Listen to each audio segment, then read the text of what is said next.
आदरणीय बंधुओं, माताओं व मेरी प्यारी बहनों, राधे राधे। आप सभी का हमारे YouTube चैनल जीवन की धारा पर बहुत बहुत स्वागत है। बंधुओं, आज हम इस वीडियो में भगवान महादेव द्वारा माता पार्वती जी को सुनाई जा रही कथा सुनेंगे, जिसका अनुसरण करने से मनुष्य सदैव सुखपूर्वक जीवन व्यतीत करता है, वह उसकी कभी भी दुर्दशा नहीं होती। कथा कहानी सुनने के बाद यदि आप हमारे चैनल पर नए हैं तो कृपया हमारे चैनल को सब्सक्राइब करें, बेल आइकन को प्रेस करें ताकि हमारी वीडियो की नोटिफिकेशन सबसे पहले आप तक पहुंचे। वीडियो को शेयर व लाइक भी जरूर करें। कथा कहानी के अनुसार एक समय की बात है, भगवान महादेव माता पार्वती के साथ बैठे वार्तालाप कर रहे थे।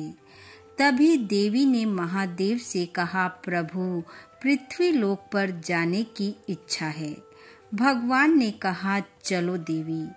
तब दोनों ने साधारण नर नारी का रूप धरा और पृथ्वी लोक की ओर चल पड़े। धरती पर पहुँचे कुछ दूर ही चले थे कि एक घर से रोने की आवाज सुनाई दी। दोनों रुककर घर के भीतर देखने लगे।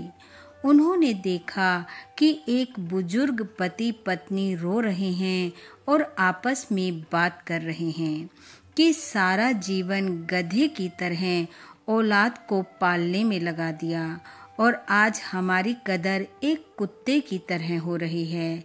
न समय पर भोजन है, ना दवा दारू, बस कुत्ते की तरह 24 घंटे घर की रखवाली करते रहें।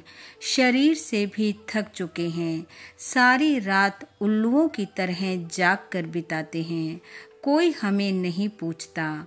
उन बुजुर्गों की ऐसी हालत देखकर देवी पार्वती को बड़ी दया आई और वह कहने लगी, हे महादेव, सारा जीवन मनुष्य अपने बच्चों के पालन पोषण में लगा देता है और अब अंत में जब वृद्ध अवस्था आती है तो ऐसी दुर्दशा हो जाती है। इसका क्या कारण है? आप कुछ करते क्यों नहीं? भगवान बोले, देवी, इसमें मेरा कोई हाथ नहीं है। यह स्वयं मनुष्य के लालच का फल है। देवी बोली, वो कैसे? भगवान महादेव बोले, सुनो पार्वती, जब धरती पर जीवों को जीवन दिया जा रहा था और उनकी आयु निश्चित की जा रही थी, तो केवल एक मनुष्य ही ऐसा था जो अपनी आयु से संतुष्ट नहीं था। देवी पूछने लगी, वो कैसे प्रभु, विस्तार से बताइए। भगवान बोले, देवी, मनुष्य को धरती पर भेजने से पहले उसकी आयु 40 वर्ष निश्चित की गई कि वह लगभग 40 वर्ष तक जिएगा। अपनी आयु 40 वर्ष जानकर वह कहने लगा, हे प्रभु, 40 वर्ष तो बहुत कम हैं। मैं इतने से समय में क्या कर सकूंगा? भगवान बोले, अब सबकी आयु सीमा निश्चित हो चुकी है, मैं कुछ नहीं कर सकता। पर तभी वहां एक गधा आ गया। वह कहने लगा, हे प्रभु, मुझे 40 वर्ष की आयु नहीं चाहिए। इतने लंबे समय तक लोगों का बोझ ढो ढोकर तो मैं वैसे ही मर जाऊंगा। गधे की बात सुनकर मैंने मनुष्य से कहा कि क्या तुम्हें 20 वर्ष गधे की आयु में से दे दूं? यह सुनकर वह बहुत खुश हुआ। तब मैंने 20 वर्ष गधे की आयु के देकर मनुष्य की आयु 60 वर्ष कर दी, लेकिन वह अभी भी संतुष्ट नहीं था।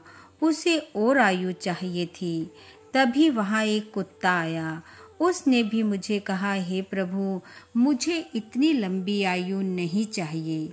मैं तो लोगों के घर की रखवाली व उनके डंडे खा खा कर वैसे ही मर जाऊंगा। तब मनुष्य से पूछकर मैंने कुत्ते की आयु के 20 वर्ष और मनुष्य को दे दिए, लेकिन वह फिर भी संतुष्ट नहीं था। उसे और आयु चाहिए थी। फिर इतने में वहां एक उल्लू आ गया। वो भी अपनी आयु कम करवाना चाहता था। तब मैंने उल्लू की आयु में से 20 वर्ष निकालकर मनुष्य को दे दिए। भगवान बोले, हे देवी, यह मनुष्य अपने उसी लालच का परिणाम भुगत रहा है। 40 वर्ष तक तो मनुष्य का जीवन सही चलता है, शरीर में ताकत होती है, खुद कमा सकता है, यहाँ वहाँ भाग सकता है, सारे कार्य खुशी के साथ कर लेता है। पर जब वह दूसरे से ली जिंदगी जीनी शुरू करता है तो 40 से 60 वर्ष तक तो उसकी हालत गधे जैसी होती है। यहाँ वहाँ बच्चों की विवाह शादी, मरना जीना व अन्य जिम्मेवारियों को ऐसे ढोता है जैसे गधा बोझ को ढोता है।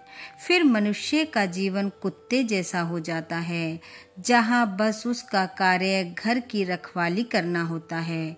बेटे बहू पोते पोतियाँ सब घूमते हैं, आते जाते हैं, अच्छा खाते हैं और बुजुर्ग घर की रखवाली करते हैं। वक्त बेवक्त उनको भोजन दे दिया जाता है। अपने विचार रखने की उन्हें स्वतंत्रता नहीं होती और ना ही कोई उनकी बात सुनता है। और जैसे जैसे आयु बढ़ती है तो ना आँखों से दिखता है, ना कानों से सुनता है।